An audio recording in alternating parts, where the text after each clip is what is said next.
ota-onani buyurganini qilar ekan. Qilib norozi bo'lib qilar ekan.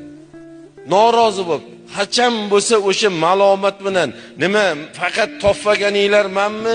Men sizlarga o'gaymiman, menga buyuraverasiz.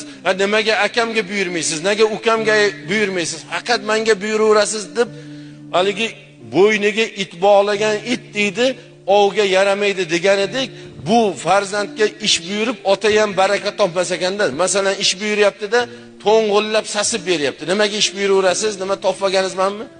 Mazza qiladimi ota? Ish buyurib mazza qiladimi, rohatlanadimi? Bir buyuradi, sasiyapti, ikki buyuryapti, sasiyapti. Uchinchisida qo'y deydi, bunga ish buyurib nima ham baraka topdim deydi. Hozir to'ng'illab sasish kayfiyatimni buzadi. Undan ko'ra deydi, o'zim qila qolaman deydi, buyurmaydi, qo'yadi. Sanga ish buyurayotgan bo'lsa, akangga buyurmasdan, ukangga buyurmasdan sanga buyurayotgan bo'lsa, demak, seni aka ukangdan ko'ra otang yaxshiroq ko'radi. Shu o'g'limga ish buyursam, hozir buyurganimni qotirib qilib qo'yadi, qoyillatib qilib qo'yadi deydi. Sanga ish buyurayotgan bo'lsa, otang seni yaxshi ko'rganligi uchun seni Allohning rizosiga bog'lab qo'ymoqchi, Allohga yaqin inson qilib qo'ymoqchi. Shuni qilmaysanmi? Nima qilasan og'ir olib? Nima qilasan buni malomat qilib? Axir ota-onang og'ir olgani yo'q-ku. Ey yashamagur, men seni 9 oy 9 kun qornimda ko'tardim.